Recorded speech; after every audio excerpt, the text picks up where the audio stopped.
가라앉기보다는 더 맑아졌습니다.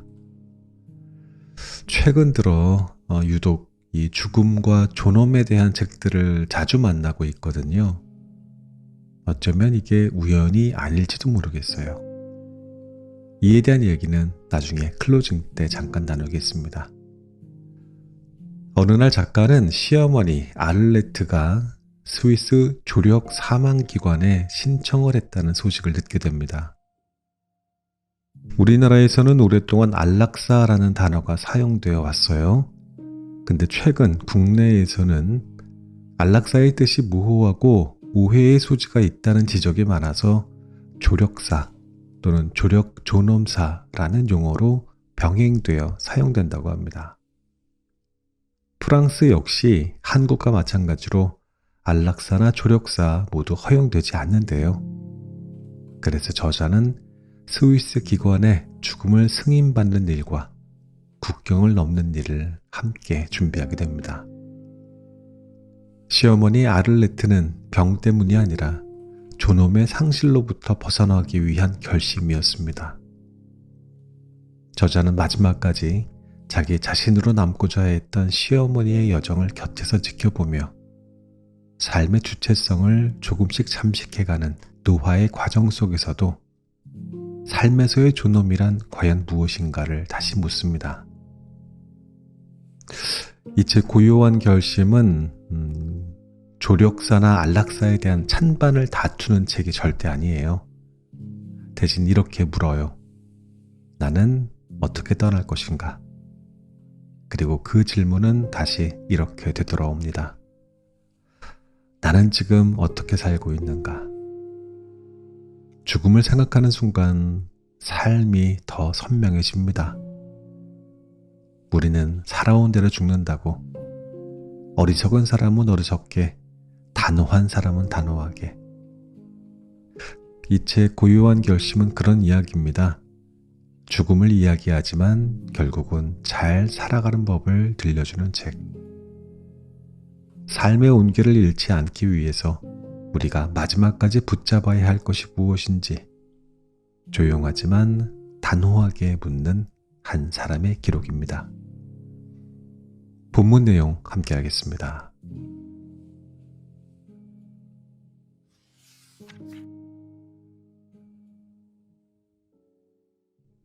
목요일의 샴페인을 기억하며 우리는 누구도 죽음을 피해갈 수 없다는 사실을 안다.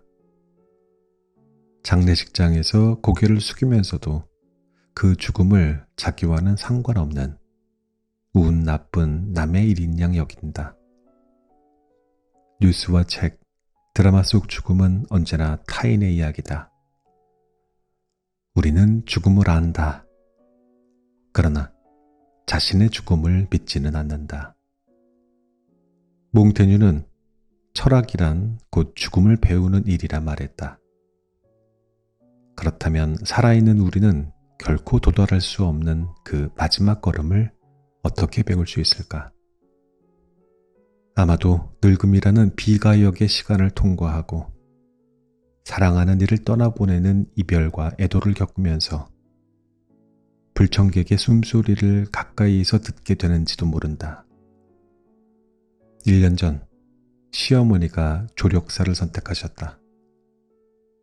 말기암도 중증 질환도 아니었기에 그 결정은 큰 충격이었다. 그 선택을 받아들여야 하는 가족의 슬픔에는 죄책감이 뒤섞인다.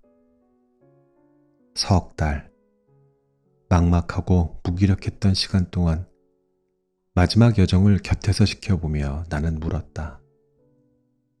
죽음을 준비한다는 것은 무엇인가? 몇 년 동안 가까운 이들의 죽음을 경험하면서 깨닫는다. 삶이 다르듯 죽음을 대하는 태도도 다르다는 것을. 어떤 이에게 삶은 죽지 않으려는 욕망이지만 또 어떤 죽음은 삶을 완성하는 마지막 문장이 되기도 한다. 시어머니는 인간다움이라는 품위를 지키기 위해 살아야 한다는 본능을 내려놓았다. 체념이 아니라 끝까지 자신으로 남고자 한 신념이었다. 삶의 궤적이 뒤틀릴 때, 죽음과 마주할 때, 우리는 비로소 묻게 된다. 어떻게 살아야 했는지, 그리고 어떻게 살아가야 하는지. 죽음을 둘러싼 시간 속에서 남겨진 자는 질문하고 길을 고르며 자신의 삶을 반추하게 된다. 마지막까지 자기 자신으로 남고자 했던 한 존재의 여정을 곁에서 지켜보며 나는 삶의 주체성을 조금씩 잠식해가는 노화의 과정과 그 안에서 지켜내야 할 존엄에 대해 질문을 던졌다. 모두의 운명인 늙음과 죽음을 일상의 언어로 기록하고 싶었다. 조력사는 말 그대로 도움을 받는 죽음이다. 떠나는 자에게는 선택의 결심이, 남겨진 자에게는 감정과 윤리의 몫이 남는다. 우리는 그 과정을 함께 살아내야 한다. 죽음을 둘러싼 윤리와 제도의 경계 위에서 살아있는 자와 떠나는 자 사이에 끝까지 나누고 싶은 것이 무엇인지 나는 그것을 남기고 싶었다. 무엇보다 그 시간을 붙들고 싶었다. 시어머니와 나는 마지막을 기다리며 목요일마다 샴페인을 열었다. 그건 축배가 아니라 살아있는 지금을 붙들려는 작은 의식이었다. 고요한 결심은 작별을 준비하면서 보낸 시간, 죽음이 일깨운 삶의 감각을 기록한 글이다. 살아있는 동안 우리는 서로에게 어떤 기억으로 남을 수 있는가에 대한 물음이다. 프랑스 철학자 블라디미르 장켈레비치는 이렇게 썼다. 죽음이 생명을 완전히 파괴할 수는 있어도 살아있었던 사실까지 지울 수는 없다. 이것이야말로 필멸자에게 주어진 복수이자 위안이며 희망이다. 우리가 살았고 행동했고 사랑했다면 그 사실은 사라지지 않는다. 죽음은 삶의 끝이 아니다. 삶과 끊임없이 대화하며 때로는 그 가장 깊숙한 순간의 모습을 드러내는 또 하나의 얼굴이다. 그녀는 떠났다. 그녀가 남긴 다정한 침묵은 이따금 낮은 목소리가 되어 묻는다. 이 삶은 내가 원한 삶인가? 어떻게 사랑하며 무엇을 남기고 싶은가? 나는 어떻게 이별을 준비할 것인가? 잘 떠나는 삶은 어떤 것인가? 이제 고요한 결심을 여는 당신에게 이 질문을 건넨다. 2025년 8월 이화열.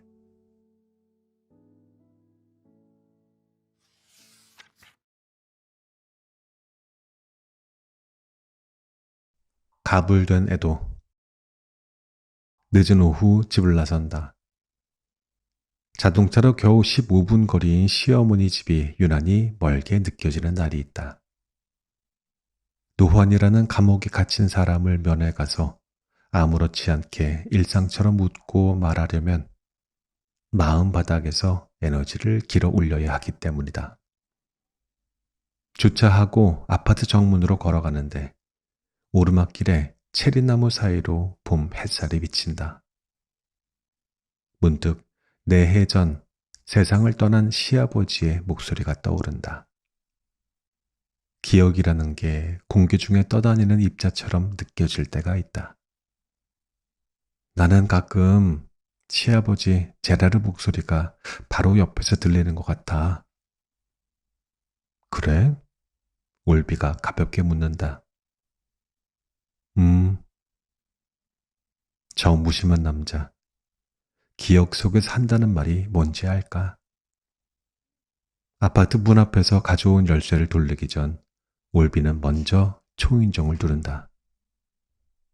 열쇠를 잊어버린 날은 초인종을 눌러도 잘 듣지 못하기 때문에 시어머니가 문을 열어줄 때까지 영겁의 시간을 기다려야 한다. 거실 안쪽, 괴종식의 아래 소파에 아를레트가 머리를 숙이고 앉아 있다. 라디오를 켜놓은 채 잠이 든 모양이다. 나는 얼른 부엌으로 가서 챙겨온 음식을 냉장고에 넣는다. 송아지 스튜, 전날 만든 피자. 아를레트는 아들이 만든 담백한 피자를 좋아한다. 올비는 오디오북 파일을 그녀의 리더기에 옮긴다. 책과 음식, 그녀를 위한 일주일분의 양식이 채워진다.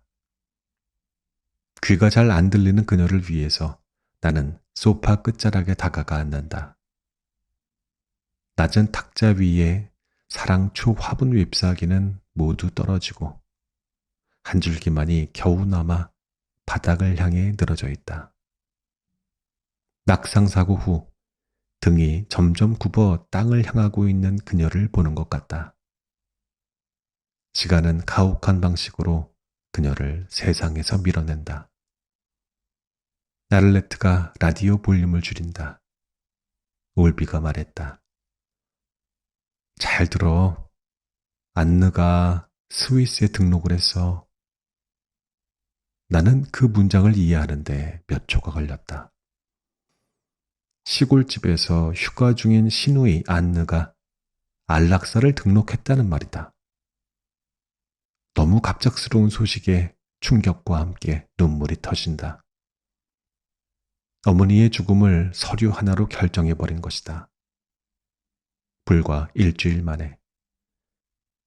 아를레트가 내 손을 잡으며 말했다. 이 결정을 하면서 네가 제일 마음에 걸렸다. 네가 받아들이기 힘들 거라고 생각했어. 나는 아무 대답도 못한 채 그녀의 얼굴을 본다. 지금 그녀는 더 이상 살고 싶지 않다고 말하고 있는 것이다. 눈물을 훔치며 묻는다. 정말 우리가 해줄 수 있는 게 아무것도 없어요? 그녀가 내 손을 잡는다. 이건 삶이 아니야. 너도 알지 않니? 내가 할 수 있는 건 아직 정신이 또렷할 때 이 고통을 끝내는 일이란다. 그녀가 삶을 포기하려 한다는 사실만 가슴을 파고든다. 나는 말을 잇지 못한다. 너에게 이런 고통을 줘서 미안하다. 하지만 너도 알잖니? 나는 완전히 의존적이야. 이건 삶이 아니야. 나는 다시는 병원에 들어가진 않을 거다. 행복하게 살았고 이 생에 미련이 없어. 이해할 수 있겠니? 고통을 이해한다고 죽음을 받아들이는 걸 받아들여야 한단 말인가? 눈물을 훔치고 창밖을 본다. 거실 창문에서 내려다 보이는 구립 축구장에 운동복을 입은 클럽 아이들이 뛰어다닌다. 전광판 불빛 아래 잔디는 오늘따라 유난히 파릇하다. 무심하게 흐르는 바깥 풍경이 이상하리만치 비현실적이다. 문득 세상은 여전히 그대로인데 모든 것이 달라진 것 같다. 한밤중에 자꾸 눈이 떠진다. 마음 한가운데 어디로 이어지는지 모를 깊은 터널이 뚫린 듯 공허하다. 잠을 청하려 몸을 뒤척인다. 아를레트. 그녀는 처음부터 내가 아를레트라고 부르는 걸 좋아했다. 프랑스 시어머니와 한국 며느리. 어쩌면 불편할 수도 있는 관계였지만 마치 건강한 사람이 제 몸을 의식하지 않듯 편안한 습관처럼 30년을 지냈다. 둘도 없는 친구와 등을 돌리기도 하고 가족과도 절연하는 일이 있다. 생각해보면 우리 관계는 각자의 방식으로 만든 사과파이 같았다. 레시피도 맛도 다르지만 기꺼이 인정했고 좋아했다. 아를레트가 사라지는 걸 상상한다. 그녀의 목소리, 웃음소리, 켜켜이 쌓인 시간을 담은 장소도 함께 사라질 것이다. 항상 저만치 있다고 생각했던 죽음. 그 믿음이 무너지는 건 갑작스럽다. 부엌 창가, 하얀 레이스 커튼 뒤에서 우리가 떠나는 걸 내려다보며 손을 흔들어주던 아를레트의 모습이 아른거린다.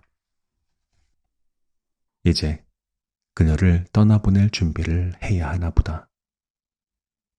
나도 모르게 그녀가 떠난 뒤 남게 될 슬픔의 크기를 헤아리고 있다. 살아있는 존재의 죽음, 가불된 애도의 시간이다.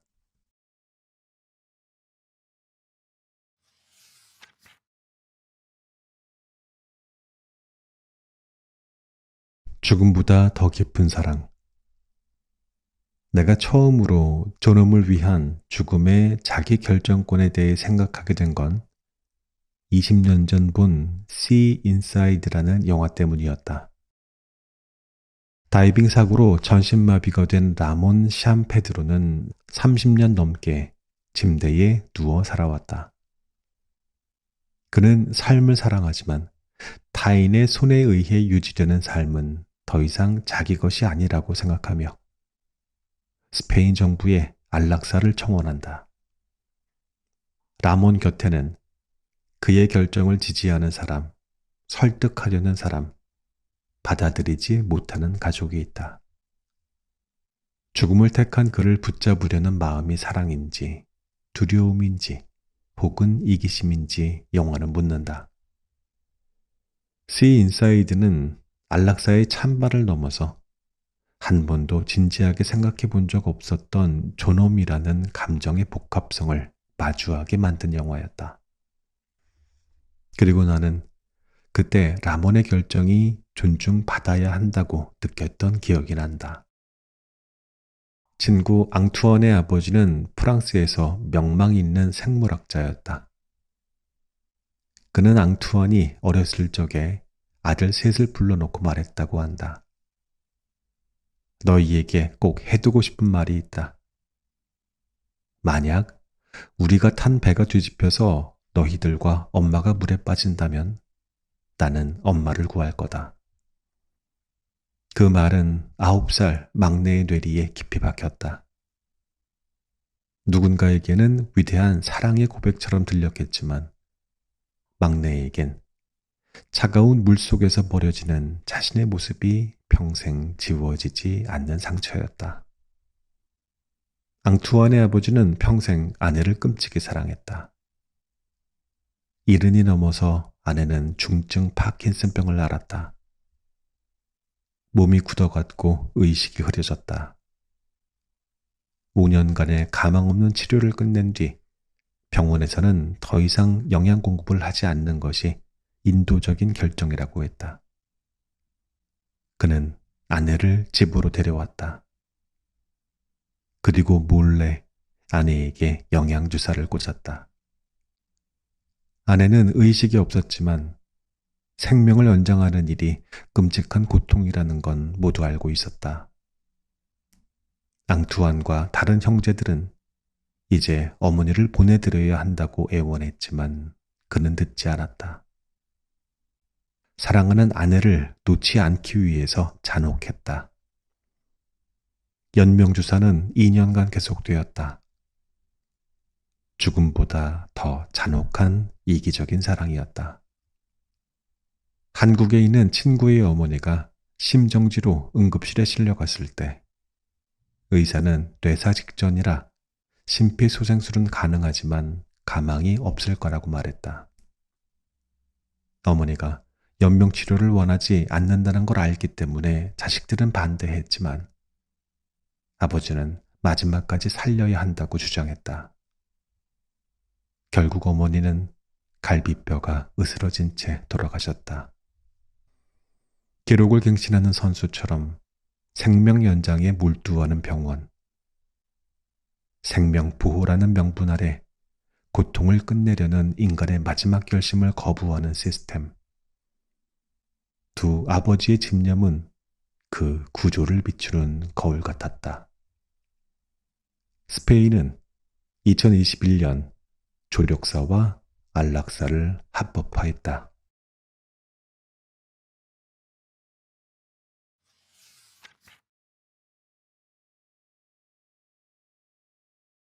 제페토의 무덤. 시어머니 아를레트는 가끔 혼잣말처럼 중얼거린다. 우린 같이 떠나야 했어. 65년의 세월은 한 사람을 먼저 보낸 뒤에도 우리라는 복수형을 그대로 간직한다. 하지만 죽음 앞에서 도망치는 존재와 죽음을 기꺼이 받아들이는 사람은 결코 함께 떠날 수 없는 운명이다. 시아버지는 몇 년 전 췌장암 수술을 받고 집행유예를 얻었다. 2년 반 동안 병원과 집을 오가다가 암이 재발했을 때에는 더 이상 손쓸 수 없는 상태였다. 89세. 이 치료에 더 이상 희망이 없다는 걸 의사도 가족도 그리고 그 자신도 알고 있었다. 하지만 그는 마치 죽음을 부정하는 것만이 유일한 의무인 양 다른 선택이 없잖니 라고 말하며 항암 치료를 택했다. 죽음을 선택할 권리가 고유하듯 죽음의 고통에서 벗어나려는 선택 역시 타인이 개입할 수 없다.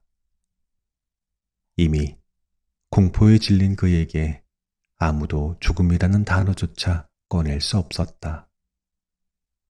결국 그는 자신의 선택에 희생되었다. 마지막 항암 치료는 고통스러웠고 그 선택의 끝은 너무도 익숙한 방식으로 작별 인사조차 하지 못한 채 혼자 남겨진 호스피스에서의 죽음이었다. 가족의 사랑도 돌봄도 말도 닿지 않는 곳. 두려움과 부정 속에서 스스로의 결정에 짓눌린 채 맞은 마지막이었다. 가족들이 시아버지 제라르의 유골을 뿌리자고 결정했을 때 나는 깜짝 놀랐다. 망자를 기억할 장소가 있어야 하는 것 아니냐고 말했지만 아무도 동의하지 않았다. 엄마 무덤이 떠내려가는 걸 보고 우는 청개구리처럼 황당하고 슬퍼서 혼자 울었다. 베르 라셰즈 모지에서의 연결식은 조용하고 간결했다. 아를레트는 끝까지 꼿꼿하게 자리를 지켰다. 준비 없이 시작된 현비의 추모사는 할아버지를 떠나보내는 슬픔과 그리움이 뒤섞인 조사였다. 사제도 제단도 없었지만 가족들은 각자 기억의 말과 이별 인사를 했고 제라르는 자신이 사랑으로 길러낸 이들의 목소리를 들으며 이 세상을 떠났다. 화려한 화환도 장황한 의례도 없었지만 헤어지는 슬픔이 고스란히 느껴지는 가장 인간적인 장례식이었다. 제르르의 유골은 그의 소박하고 목가적인 삶이 있었던 모르방에 뿌려졌다. 겨울이 시작되는 강가의 햇살은 따뜻했다. 움직이는 물고기들이 들여다 보일 정도로 강물은 투명했다. 유골을 한 줌 쥐고 생각했다. 몸이 있기 때문에 죽는구나. 한 줌의 먼지뿐인데 대체 무엇을 그렇게 붙잡아 두려 했을까? 제라르가 떠난 뒤 아를레트는 시골집에 다시 가지 않았다. 유골을 뿌리던 날조차 근처 호텔에 홀로 머물렀다. 장소의 기억과 추억이 그토록 고통이 될 수 있다는 걸 그때 알았다. 유골을 뿌리고 파리로 돌아오는 A6 고속도로에서 그를 떠올렸다. 아침마다 커피를 내려 아내 침실로 가져다 주던 남편. 한 번도 아내 생일에 꽃 부케를 잊지 않던 사람. 병상에 누워있을 때에는 농담처럼 아내에게 꽃을 그려주었다. 딸네 집에 들를 때면 혹시 딸이 세금 고지서를 잊었나 몰래 확인하던 아버지. 손주들을 위해 새 집을 만들어 나무에 걸어주던 할아버지. 나에게는 영원히 피노키오의 제페토 같은 시아버지였다. 망자는 산자의 마음 속에 가장 따뜻하게 묻힌다.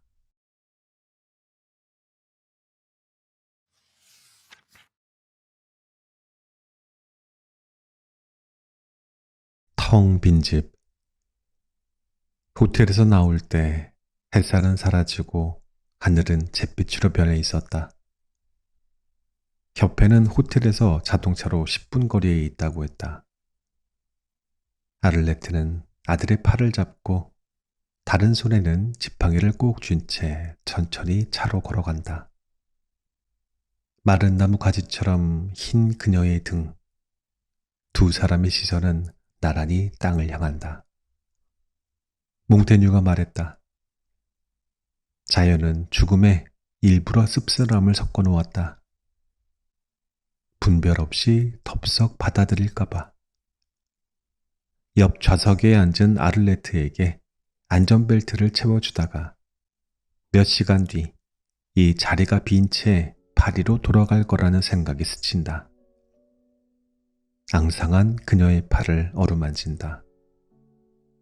협회까지는 10분도 채 걸리지 않았다. 차는 간판도 표지판도 없는 회색 건물 앞에 멈췄다. 창고인지 물류센터인지 무심한 외벽은 안락사에 반대하는 단체나 사람들의 위협을 피하려는 은신처처럼 보였다. 우리가 보는 건 보통의 일상에서 흔히 볼 수 있는 풍경이 아니다. 나는 그녀를 부축하고 무겁고 육중한 문을 밀고 들어선다. 천장이 높고 넓은 실내는 뜻밖에도 집처럼 아늑한 분위기였다. 협회 직원 세 사람은 모두 여자다.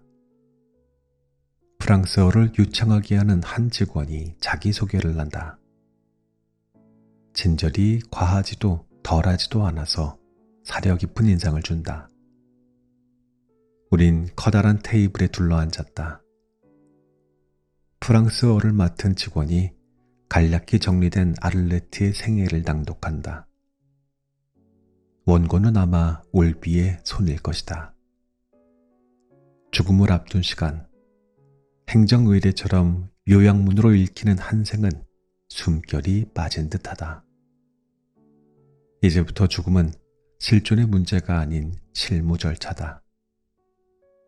직원이 부드럽고 또렷하게 설명을 마친 뒤 마지막으로 조력사를 원하느냐고 묻는다. 아를레트는 망설임 없이 답한다. 위. 예라는 짧은 단어는 고통을 끝내겠다는 간절하고 단호한 수락처럼 들린다. 아를레트가 조심스레 침상으로 마지막 걸음을 옮긴다. 신발을 벗고 의료 침대에 앉았다. 간호사는 가벼운 말과 미소로 그녀의 긴장을 풀어준다. 주사 바늘이 팔에 연결된다. 두려움이 스며들 틈을 막아주는 듯한 다독이는 말투, 섬세한 손길이다. 준비가 되었습니다. 이제 마지막 인사를 해야 한다. 침상에 앉은 그녀를 팔에 안는다. 어쩐지 아를레트가 나를 안는 것 같은 기분이다. 주체할 수 없이 눈물이 왈칵 쏟아지고 만다. 울지 마라. 그녀의 목소리가 갈라진다. 내가 울면 내가 힘들다. 빨갛게 달아오른 그녀의 뺨 위로 눈물이 흘러내린다. 그녀가 말했다. 알지? 우리가 너를 얼마나 사랑하는지. 마지막 순간 돌아가신 시아버지를 소환해서 사랑으로 내 슬픔을 다독여준다. 눈물이 흐르는 그녀의 뺨에 마지막 비주를 난다. 손을 한번 꽉 잡아주고 그곳을 빠져나온다. 올비가 아를레트의 어깨를 잡는다. 몇 년 전 아를레트는 내게 말했다. 가족들은 임종을 지키는 걸 중요하게 생각하지만 그 순간이 그렇게 아름다운 것은 아니란다. 나는 그 모습이 나의 마지막 모습으로 기억되는 걸 원치 않아. 나는 그녀의 마음을 존중하고 싶었다. 대기실 의자에 앉았을 때 그녀가 방금까지 앉아있던 자리에 지팡이가 보였다. 신발도 지팡이도 햇살도 이제 그녀의 것이 아니다. 내가 현비를 출산했던 날이 떠오른다. 아를레트는 장미를 담은 화병을 들고 병원에 왔다. 그리고 아이를 한 번 안아보고는 아무 말 없이 병원을 떠났다. 그녀는 이제 나와 아무 약속도 없다. 다시 볼 기회도 말도 없다. 사라진다는 건 그런 것이다. 누구의 시간에도 더는 포함되지 않는 일. 나는 자꾸만 그녀의 자리를 바라본다. 햇살이 천천히 의자에 스며든다. 인간이 죽는 순간 정말 영혼의 무게 35g이 빠져나가는 걸까? 옆에 직원이 다가와 조심스럽게 말했다. 네, 끝났습니다. 참 아주 결정적이신 분이었어요. 밸브를 여는데 30초도 걸리지 않았거든요. 마지막 인사 하실 거죠? 그녀는 목요일 오후 거실 한쪽 팔걸이 의자에 앉아 오디오북 헤드폰을 낀 채 꾸벅 잠든 모습 그대로였다. 다른 것이 있다면 영원히 깨지 않는 잠이다. 끝내 편안하게 몸을 눕히지 못한 모습에 눈물이 났다. 하지만 고통을 주던 병든 몸은 이제 텅 빈 집으로 남았다.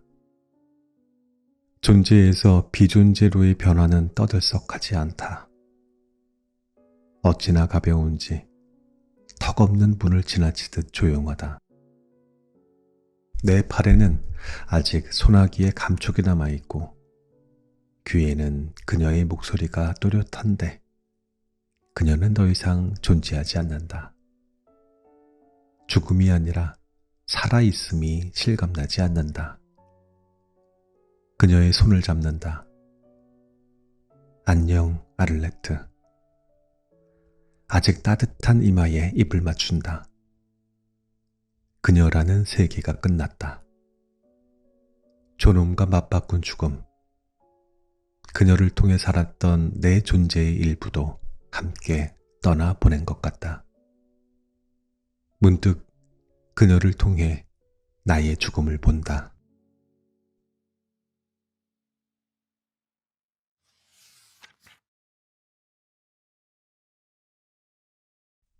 기억의 정원. 오래전 교통사고로 아들을 잃은 뒤 몇 년 동안 아들의 방을 정리하지 못했던 한 남자를 기억한다. 방을 정리한다는 것은 아들을 스스로 떠나보내야 하는 고통이었기 때문이다. 애도는 망자를 놓아주지 못하는 마음에서 비롯된다. 망자의 공간에서 함께 쌓였던 시간을 떠나보내는 일 또한 애도의 과정이다. 할머니의 임종을 지켜보지 못한 현비와 모르방 시골집으로 여행을 떠난다. 시아버지가 돌아가시고 난 뒤 꼭 4년 만이다. 르그랑 가족의 시간이 층층이 쌓인 모르방 시골집은 마치 시할머니의 괴종시계처럼 시간이 그대로 멈춘 듯하다. 50년의 세월, 집주인의 존재 방식은 가구와 집안 구석구석에 고유한 향으로 남는다. 마음의 기둥이 사라진 집. 벽난로에 장작불을 피워도 스며든 냉기는 좀처럼 사라지지 않는다. 한 시대가 끝날 때 느끼는 서글픔이란 아마 이런 것인가 보다.